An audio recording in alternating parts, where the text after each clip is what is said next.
महाभारत के युद्ध में कर्ण और अर्जुन दोनों में कौन सबसे ज्यादा शक्तिशाली था, या फिर महाभारत में सबसे बड़ा योद्धा सर्वश्रेष्ठ धनुर्धर कौन था? आपको टीवी सीरियल मूवी और कई ऐसे शो मिल जाएंगे जहां आपको गुमराह करने की कोशिश की जाएगी। आपको कई ऐसे वीडियो भी मिल जाएंगे जहां कि आपको बताया जाएगा कि अर्जुन महान था या फिर कर्ण महान था। बट मैं आज आपको बताने वाला हूं कि जो कि पुराणों और महाभारत में लिखा गया है और स्वयं भगवान श्री कृष्ण ने कहा है, यहाँ तक कि अश्वत्थामा और गुरु द्रोण जैसे महान योद्धाओं ने चुना है कि अर्जुन या फिर कौन सबसे बड़ा धनुर्धर या कौन सबसे ज्यादा शक्तिशाली था। तो चलिए फिर शुरुआत करते हैं। बट अगर वीडियो पसंद आए तो वीडियो को लाइक करना और चैनल को सब्सक्राइब तो अवश्य कर देना। शुरुआत हम सबसे पहले हम अर्जुन से करते हैं। वही अर्जुन जो द्वापर युग का एक ऐसा एकमात्र योद्धा जिसने देवसेना को खांडवन दहन युद्ध में दो दानव निवात कौच और पुलोमा को देवराज इंद्र को गुरु दक्षिणा के लिए गंधर्व सेना को घोष यात्रा युद्ध में कई मानव शक्तिशाली सेनाओं को अकेले ही पराजित किया। गुरु द्रोण दक्षिणा हेतु राजा द्रुपद को सेना सहित राजसूय यज्ञ के लिए कई राजाओं को सेना सहित विराट गौहरण युद्ध में सभी कुरु महारथियों को सेना सहित एकल रूप में पराजित किया था। अब यही हम धनुर्धर की बात करें तो कर्ण और एकलव्य, ऐसा तो हो नहीं सकता इनके बारे में न पता चले। अब कर्ण और एकलव्य के बारे में समाज में कुछ ऐसे भ्रम फैलाए गए हैं, जैसे मूवी हो गया, शो हो गया, टीवी सीरियल्स हो गए और कई ऐसे पुस्तक है जहां पे बहुत ही गलत प्रकार से बताया गया है कि ये दोनों जो व्यक्ति थे, मतलब कर्ण और एकलव्य, ये दोनों दुष्ट व्यक्ति थे। लेकिन इनका असत्य महिमा मंडन कर इनको पीड़ित दिखाया जा रहा है। आपको कर्ण के विस्तृत परिचय के लिए महाभारत की अच्छी पुस्तकों जैसे बोरी केएमजी, गीता प्रेस या स्वर्गीय श्री नरेश कोहली कृत महासमर का बहुत ही सूक्ष्म रूप से अध्ययन करना होगा। आपको एकलव्य का पूर्ण परिचय हरिवंश पुराण में मिल जाएगा कि एकलव्य आखिर था कौन, वो उन्होंने कैसे धनुर्विद्या सीखी, कैसे उन्होंने ज्ञान सीखा, इसके बारे में आप बहुत ही आराम से सीख सकते हैं। वैसे भी इसका सार मैं आपको देने वाला हूँ, थोड़ा सा ही बताऊंगा, उससे आपको जानकारी तो मिल ही जाएगी। शुरुआत करते हैं हम द्वापर युग के सर्वश्रेष्ठ गुरुओं में से। आपको भी पता है द्वापर युग मतलब अपने जो महाभारत का जब युद्ध हुआ था उसमें से एक सबसे बड़े गुरु माने जाते हैं जिनका नाम है गुरु द्रोणाचार्य। अब उनपे गुरु द्रोणाचार्य पर जातिगत भेदभाव, कर्ण और एकलव्य के प्रति अन्याय और शिक्षा से वंचित करने का आरोप लगाया गया है। आप कभी भी टीवी सीरियल या फिर कुछ भी देखेंगे उसमें आप यही पाएंगे कि कर्ण को ऐसा बताया गया है कि गुरु द्रोण ने उनको मना कर दिया था कि हम आपको शिक्षा नहीं दे सकते। ठीक वैसे ही एकलव्य के साथ भी हुआ था। इस आरोप के समर्थन में और गुरु द्रोण को अपराधी मानकर अपमानित करने के लिए भारी भीड़ नजर आ रही है। हाँ, आज हम इस घटना को कुछ कठोर और अनुचित और क्रूर पाते हैं। कारण तो यही है कि हमारी अज्ञानता।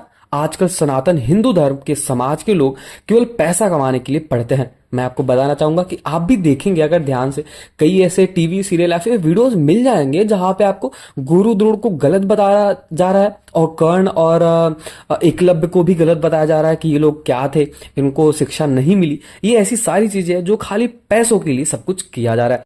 परंतु मैं आपको बताने वाला हूं कि जो सच है, जो महाभारत और कई ऐसे पुराणों में लिखा गया है, धार्मिक पुस्तकों का अध्ययन करने के लिए किसी के पास रुचि और समय तो है नहीं कि इंसान जाके पुस्तक पढ़ ले या फिर धार्मिक ग्रंथों को पढ़ ले। वो खाली टीवी देखेंगे और मूवी और वीडियोस देखेंगे जिससे उनको गलत चीजें बताई जाती है। इसमें कोई संदेह नहीं कि कर्ण और एकलव्य के समर्थकों को प्रशंसकों में महाभारत की मूल पुस्तकों का अध्ययन नहीं किया, केवल सूतपुत्र, कर्ण आदि जैसे असत्य अतिरंजित टीवी धारावाहिक देखे हैं या 2 रुपए मूल्य के समाचार पत्रों और पत्रिकाओं में प्रकाशित छोटी गपसप कहानियां पढ़ी है, या वामपंथी लेखकों द्वारा लिखे गए उपन्यास जैसे रशीम रसी आदि। ये सब पढ़ के लोग गलत गलत बातें बोलते हैं और सुनते रहते हैं। दूसरी बात तो यह है कि ये लोग न केवल कर्ण का महिमा मंडल करते हैं बल्कि हिंदू धर्म के हर खलनायक जैसे रावण, महिषासुर, ताड़का, शूर्पणखा, एकलव्य आदि जैसे और भी जितने लोग हैं का काल्पनिक चरित्र है, सबका उपयोग हमारे वीरों, नायकों, देवी देवताओं पर झूठे आरोप लगाने के लिए कर। तो लौटते हैं अपने टॉपिक पे और समझते हैं एकलव्य और कर्ण के भेदभाव पर। बहुत से रोचक सवाल महाभारत का कम ज्ञान रखने वाले लोग एकलव्य, कर्ण और अर्जुन को एक ही पल्लेड़े में तौलते हैं, जबकि सत्य यह है कि अर्ध सत्य, पूर्वाग्रह और अल्प ज्ञान बहुत विनाशकारी होता है, जैसा कि आपको भी पता ही होगा। जब हम अर्जुन की तुलना एकलव्य और कर्ण से करते हैं तो हम उनकी आयु का विचार नहीं करते। कर्ण और अर्जुन से कम 15 वर्ष बड़ा था और एकलव्य कर्ण से लगभग 5 वर्ष बड़ा था। एकलव्य जंगलों में रहने वाला एक निर्धन असहाय आदिवासी नहीं था, बल्कि हस्तिनापुर के शत्रु सम्राट जरासंध के सेनापति निषाद राज हिरण्यधनु का पुत्र था। अब आप समझ सकते हैं, सब लोग यही बोलते हैं कि वो असहाय था, और तो और एक योद्धा राजकुमार था। और एकलव्य की अपनी एक राज्य थी और अपनी खुद की एक सेना भी थी। वो पहले से ही जरासंध के सैन्य विद्यालय में शिक्षित थे। वे आचार्य द्रोण के पास केवल अध्ययन करने नहीं आए थे, बल्कि एक शिष्य के रूप में एक गुप्तचर भी थे। जब एकलव्य ने गुरु द्रोण से भेंट की और उनसे शिक्षा के लिए अनुरोध किया, तब वह एक युवा और दक्ष योद्धा थे। और वह एक ऐसे राज्य के राजकुमार थे जो जरासंध मतलब हस्तिनापुर का जो शत्रु है उसके सहयोगी थे। उन्होंने अकेले गुरु द्रोण तक पहुंचने के लिए लगभग 500 किलोमीटर से अधिक की यात्रा की है, जो अकेले एक बालक के लिए असंभव नहीं था। क्या हम अपने आर्मी स्कूलों में किसी पाकिस्तानी को ट्रेनिंग दे सकते हैं? अब समझो और बताओ मुझे। यही सेम चीज एकलव्य और गुरु द्रोण के साथ हुआ था। मैं आपका उत्तर जानना चाहता हूं, आप कमेंट सेक्शन में मुझे बताओ। मैं यही आशा करूंगा कि ज्यादातर लोग यही बोलेंगे कि नहीं, कदापि नहीं। मतलब कभी हो ही नहीं सकता ना कि हम भारतीय हैं और पाकिस्तानी जैसे कई ऐसे लोगों को हम ट्रेनिंग दे। इसलिए गुरु द्रोण ने भी उसी तरह से उन्हें मना कर दिया था। लेकिन इसके बाद उसने गुरु द्रोण की गुप्तचरी मतलब जासूसी की ओर और विश्वासघाती तरीके से सीखने लगा। तो अब जब तक वह गुरु द्रोण के संज्ञान में आया तो उसे दंडित किया गया। गुरु द्रोण के बिना किसी राजनीतिक पृष्ठभूमि वाले शिक्षक थे, इसलिए उन्होंने केवल एकलव्य के अंगूठों की मांग की। यदि एकलव्य को धृतराष्ट्र, विदुर या फिर भीष्म को प्रस्तुत किया जाता तो वे उसे मृत्यु या फिर कारावास में सजा देते। अब आप समझ सकते हैं, और आपको यहां से पता चल गया होगा कि एकलव्य और गुरु द्रोण की जो कहानी थी वो क्या थी। अभी अगर आपसे कोई कुछ भी पूछता है तो आप बहुत ही आराम से बता सकते हो कि एकलव्य और गुरु द्रोण की कहानी क्या थी और उन्होंने क्यों अंगूठा मांगा था। अब चलिए हम बात करते हैं कि सौभाग्य से वह आचार्य गुरु द्रोण के सामने उपस्थित हुए और उन्होंने उसे केवल एक छोटा सा दंड दिया। अब आप ही सोचो, अगर एकलव्य को भीष्म, विदुर या फिर धृतराष्ट्र द्वारा पकड़ा जाता तो उसे नियमानुसार मृत्यु दंड मिलता। बाद में भगवान श्री कृष्ण द्वारा दुष्ट एकलव्य का वध किया गया था। वरना आप ही सोचिए, और आप मुझे कमेंट सेक्शन में बताओ कि अगर गुरु द्रोण की शिक्षा लेनी ही थी, अगर उसको मूर्ति पूजा बना के पूजा करनी थी और सीखना ही था, वो अपने घर पे भी कर सकता था। जरूरत नहीं थी कि वहीं पे जाकर करे और वहीं पे जाके दिखावा करे। ये सारी चीजें अपने घर पे भी बहुत आराम से कर सकता था। आपको भी क्या लगता है? आप कमेंट सेक्शन में इसको जरूर बताएं। इसके लिए गुरु द्रोणाचार्य के आश्रम के आसपास गुप्त रूप से मरवाने की क्या ही आवश्यकता थी। और अभी हम बात करेंगे कर्ण के बारे में। आपने यही सुना होगा कि कर्ण को माता कुंती ने छोड़ दिया था, ऐसे कहीं नदी में बहा दिया था, किसी टोकरी में छोड़ दिया था, जो गलत है और दुखद की बात है। लेकिन मैं आपको बताना चाहूंगा कि कर्ण को निसंतान सूत अधिरथ ने गोद लिया था, जो एक बहुत ही धनी और सम्मानित व्यक्ति था। राजा धृतराष्ट्र का एक अच्छा मित्र था। सूत कोई नीची जात नहीं था। यह एक वर्ग था जो ब्राह्मणों और क्षत्रियों के संगम में उत्पन्न हुआ था। कर्ण बचपन से ही दुर्योधन का मित्र था। रानी कुंती बाद में पांडवों के साथ हस्तिनापुर लौटी। कर्ण दुर्योधन की आयु में बहुत बड़ा था, इसलिए उन्होंने दुर्योधन को अपनी शक्ति और प्रतिभा से प्रभावित किया था। लेकिन भीम और अर्जुन की उपस्थिति से यह प्रभाव नष्ट हो गया था, इसलिए उसे पांडवों से ईर्षा और द्वेष थी। तो दुष्ट कर्ण कपटी और लालची दुर्योधन का अभिन्न मित्र बन गया था। गुरु द्रोण ने अपने गुरुकुल में केवल अर्जुन, अश्वत्थामा और युधिष्ठिर को उनकी योग्यता के आधार पर ब्रह्मास्त्र प्रदान किया था। अब आप समझ सकते हो कि अगर ऐसे लोग आएंगे और सीखने के लिए बोलेंगे कि भाई मुझे भी सिखा दो, तो कोई भी नहीं सिखाएगा, और वो भी गुरु द्रोण। अब मैं आपको बताना चाहूंगा कि बट ये जो अर्जुन थे और युधिष्ठिर थे, अश्वत्थामा थे, ये महान योद्धा थे। मतलब इनकी पहले भी परीक्षा ली हुई थी, और जो गुरु द्रोण है उन्होंने सब कुछ इनके बारे में समझा था और उन्होंने जाना था कि आखिर ये है कौन, ये हमेशा सत्य के मार्ग पे या फिर हमेशा अच्छे कर्म करेंगे कि नहीं। और ब्रह्मास्त्र से भी अधिक शक्तिशाली ब्रह्मशिरा, जैसा कि मैंने आपको एक पिछले वीडियो में बनाया, आप जाके देख सकते हो। एक छोटा सा शॉर्ट्स है कि ब्रह्मास्त्र से भी अधिक शक्तिशाली एक अस्त्र होता है जो जिसका नाम है ब्रह्मशिरा, जिसमें ब्रह्मास्त्र के 4 मुख होते हैं। मगरमच्छ की विशेष परीक्षा में सफल होने पर ये केवल अर्जुन को ही प्रदान किया गया था। ब्रह्मास्त्र और ब्रह्मशिरा दोनों जो अस्त्र है ये अर्जुन को प्रदान किया गया था। हालांकि बाद में गुरु द्रोण ने गुप्त रूप से अपने पुत्र अश्वत्थामा को अपने पुत्र मोह के कारण ब्रह्मशिरा अस्त्र और नारायण अस्त्र प्रदान किया था। मैंने अपने शॉर्ट्स वीडियो में ये बताया है कि जो अश्वत्थामा थे उनको ब्रह्मशिरा का ज्ञान था, लेकिन उनको ये ज्ञान नहीं था कि ब्रह्मशिरा को अगर हम एक बार चला देते तो वापस कैसे लेते हैं। अब ये गुरु द्रोण ने अपने पुत्र के मोह में अश्वत्थामा को दे दिया था, वो भी अर्जुन से चुरा के। मतलब उनके पास इतना ज्ञान था कि अर्जुन ने वो चीज अर्जित की हुई थी, मतलब ज्ञान से अपने शिक्षा से प्रदान किया था, लेकिन उसको बाद में गुरु द्रोण ने अपने पुत्र को दे दिया था। इस पर किसी अन्य शिष्य ने आपत्ति नहीं की, केवल कर्ण ने अर्जुन के प्रति अपनी महत्वाकांक्षी और द्वेष से प्रेरित होकर अपने गुरु आचार्य द्रोण पर ब्रह्मास्त्र प्रदान करने का अनुचित दबाव डाला। परिणाम तो यही था कि द्रोण का तिरस्कार और एक तरह से श्राप, अशुभ कामनाओं को प्राप्त किया। कर्ण ने भगवान परशुराम से छल करके ब्रह्मास्त्र प्राप्त करने का भी प्रयास किया, जैसा कि आपको ये हर जगह मिल जाएगा कि कर्ण ने गलत किया। अब आप ये मानोगे कि नहीं कि कर्ण ने वहां भी गलत किया और यहां भी गलत किया। बाद में जब अपने भगवान परशुराम को ये पता चला कि कर्ण वास्तव में गलत है और शापित है, ये उस योग्य नहीं है जिस योग्य होना चाहिए, अगर ये झूठ बोलता है तो इसको ब्रह्मास्त्र का ज्ञान कभी भी नहीं होना चाहिए, तो कर्ण ने वहां भी झूठ बोला था और यहां भी उसने झूठ बोला। अब भगवान परशुराम ने जब सब कुछ जाना तो उसको श्राप दिया, गलत ठहराया और साबित किया। अब हम ये भी समझ लेते हैं कर्ण के बारे में कि रंगभूमि में उसका तिरस्कार क्यों हुआ था।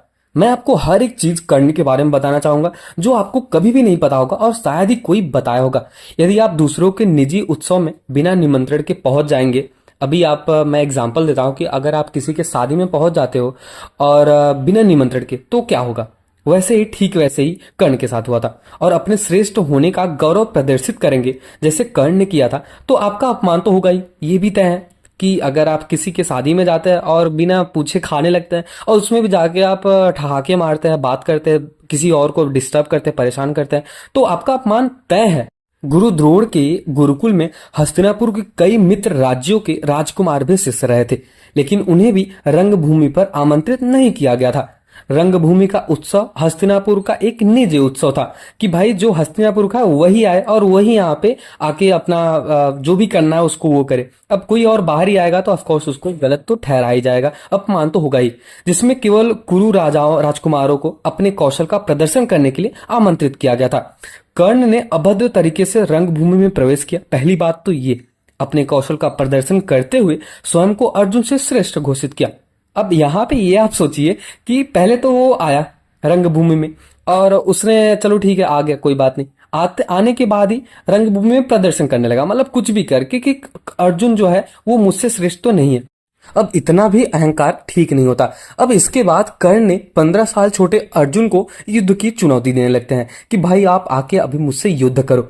अब आप मुझे खुद ही बताओ कि आपका जो छोटा लड़का है, सबसे छोटा, घर में ऐसा कोई हो जो अपने घर में आंगन में खेल रहा है और बाहर का लड़का है और कुछ भी मस्ती करने के बाद वो अपने आपके ही बेटे को बोले कि चलो अभी मुझसे लड़ाई करो और देखते हैं कौन जीतता है, तो क्या ये सच होगा? ये क्या मतलब सही होगा कि भाई मेरा बच्चा है, मेरे आंगन में खेल रहा है, वो कुछ भी करे, अब तुम बाहर ही आके और कुछ भी बोलोगे कि चलो मुझसे युद्ध करो, मैं तुम्हें मार डालूंगा, मैं तुम्हें हरा दूंगा। इस स्थिति में आप क्या करोगे? गुरुकुल में एकलव्य के सामने अर्जुन बालक था। उस समय युवक एकलव्य की क्षमता बालक अर्जुन से अधिक हो सकती थी। आखिर उम्र में 20 वर्ष का अंतर था और रंगभूमि के समय भी युवा कर्ण की क्षमता किशोर अर्जुन के समान हो सकती थी। लगभग 15 वर्ष की आयु में अंतर था। कि मैं आपको बताना चाहूंगा कि जब अर्जुन छोटे थे, एकलव्य के बारे में अभी मैं तुलना कर रहा हूं, जब अर्जुन और एकलव्य की बात होती है तो उस समय जो अर्जुन थे उनकी जो आयु है वो लगभग 20 वर्ष छोटी थी। और जब यहाँ पे रंगभूमि में कर्ण आके बोलता है कि चलो भाई मुझसे युद्ध करो, तब भी यहाँ पे जो अर्जुन है उनकी जो उम्र है वो लगभग 15 साल छोटी है। यदि आप केवल गुरु की श्रेष्ठता के कारण शिष्यों को श्रेष्ठ मानते हैं, आप यही अगर सोचते हो कि गुरु जो है वो सबसे बड़ा श्रेष्ठ है और उसके जो शिष्य है वो भी श्रेष्ठ है, तो आप अनुमान लगा सकते हो। मैं कभी भी तुलना नहीं करूंगा कि अर्जुन, कर्ण, एकलव्य कौन सबसे ज्यादा शक्तिशाली था। और तो और जब महाभारत का विराट गोहरड़ी युद्ध और कुरुक्षेत्र युद्ध हुआ था तब भी आप तीनों की क्या स्थिति रही होगी, आप भी लगा सकते हो कि कर्ण या फिर अर्जुन कौन सबसे ज्यादा शक्तिशाली था। अब हम बात करते हैं गुरु द्रोणाचार्य के बारे में। गुप्तचर एकलव्य, कर्ण और अर्जुन के गुरु थे द्रोणाचार्य। भगवान परशुराम, गंगापुत्र देवव्रत भीष्म, आचार्य द्रोण और महाबली विश्वासघाती कर्ण के शिक्षक थे। अब अपने जो महादेव है वो भगवान परशुराम और सब्यसाची धनंजय, गुड़ाकेश, विभत्सु अर्जुन के गुरु थे। इसके अलावा भी अर्जुन ने देवलोक के सभी देवों, द्रोण के गुरु मुनि, अग्निवेश, भगवान श्री कृष्ण और गंधर्व चित्रसेन जैसे कई गुरुओं से भी शिक्षा प्राप्त की हुई थी।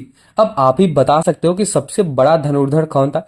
मेरे हिसाब से कि आप कमेंट सेक्शन में लिख सकते हो कि सबसे बड़ा धनुर्धर कौन था। मेरी अल्प बुद्धि के अनुसार अर्जुन, भीष्म, गुरु द्रोण, अश्वत्थामा, सात्यकी, भीमसेन, कर्ण, एकलव्य। ये कुछ इस प्रकार से नंबर आते हैं कि जो सबसे ज्यादा शक्तिशाली और सबसे बड़ा धनुर्धर था। मैंने आपको पहले ही बताया कि जो अर्जुन है वो खाली गुरु द्रोण से ही शिक्षा नहीं प्रदान किए थे।